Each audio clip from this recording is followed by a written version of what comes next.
Bismillah, Assalamualaikum warahmatullahi wabarakatuh. Sahabat yang dirahmati Allah, semoga Anda semua selalu dalam keadaan sehat walafiat, diberi rezeki yang melimpah, dan diberi umur panjang dalam keberkahan Allah Subhanahu wa Ta'ala. Tidur adalah aktivitas yang dilakukan oleh setiap manusia setiap hari. Secara fisiologis, tidur merupakan keadaan di mana manusia kehilangan kesadaran sementara.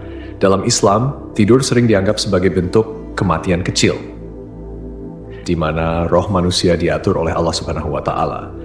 Namun, pernahkah terlintas di benak kita, kemana roh kita pergi saat tidur? Apakah roh benar-benar meninggalkan tubuh seperti yang digambarkan dalam film-film? Dalam pembahasan kali ini, kita akan melihatnya dari dua sisi, pandangan medis dan pandangan Islam.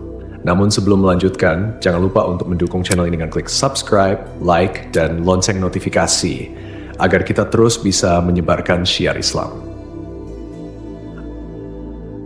Pengertian tidur menurut medis. Tidur adalah proses istirahat alami yang sangat penting bagi tubuh, jiwa, dan pikiran manusia. Kata tidur berasal dari bahasa Latin somnos, yang berarti periode pemulihan alami tubuh. Para ahli medis mendefinisikan tidur sebagai keadaan hilangnya kesadaran secara periodik, tetapi tetap bisa dipulihkan. Momen ketika fungsi tubuh bekerja secara minimal untuk memulihkan energi. Menurut penelitian, tidur dikendalikan oleh sistem hormonal dan irama sirkadian, yaitu ritme biologis harian yang dipengaruhi oleh suhu tubuh, cahaya, dan rutinitas. Dua fase utama tidur. Slow wave, fase tidur lelap, di mana otak beristirahat tetapi tetap aktif pada level rendah. Fase tidur ketika seseorang biasanya bermimpi. Meski ilmiah, beberapa fenomena seperti astral projection atau pengalaman keluar tubuh saat tidur sering dianggap sebagai bentuk halusinasi akibat gangguan komunikasi di otak. Pandangan Islam tentang roh saat tidur.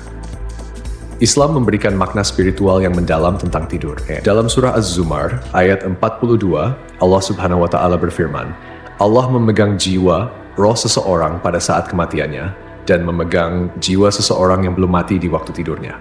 Maka dia tahan jiwa yang telah dia tetapkan kematiannya dan dia lepaskan jiwa yang lain sampai waktu yang ditentukan. Sesungguhnya, pada yang demikian itu terdapat tanda-tanda kebesaran Allah bagi kaum yang berpikir. Ayat ini menegaskan bahwa roh manusia pergi saat tidur, tetapi tidak sepenuhnya meninggalkan tubuh seperti gambaran fisik yang sering kita bayangkan.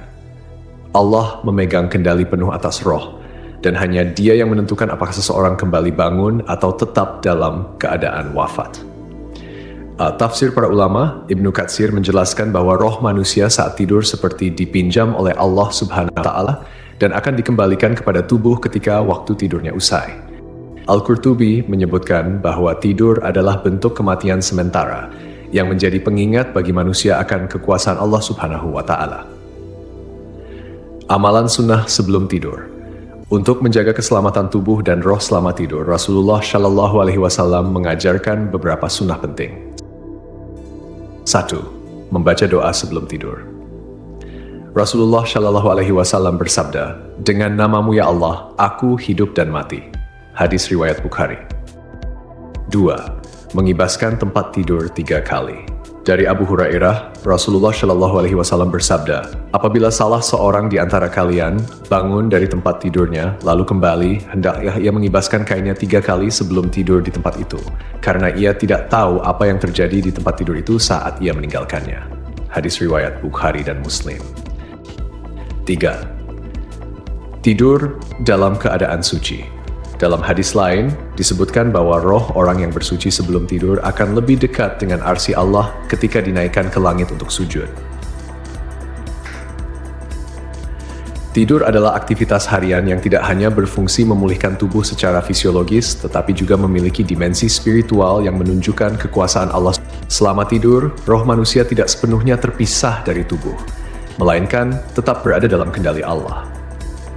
Dalam surah Al-An'am ayat 60 hingga 61, Allah Subhanahu wa Ta'ala berfirman, dan dialah yang menidurkan kamu di malam hari, dan dia mengetahui apa yang kamu kerjakan pada siang hari. Kemudian membangunkanmu pada siang hari untuk disempurnakan umurmu yang telah ditentukan.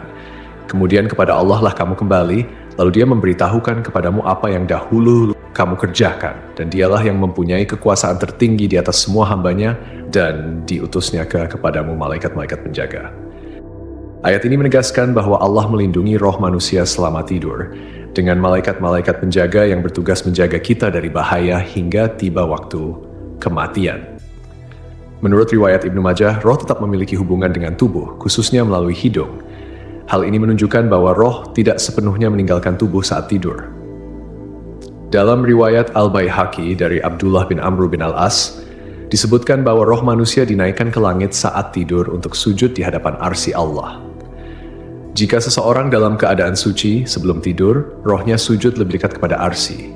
Namun, jika tidak bersuci, rohnya tetap sujud, tetapi dalam jarak yang lebih jauh. Wallahu a'lam bishawab.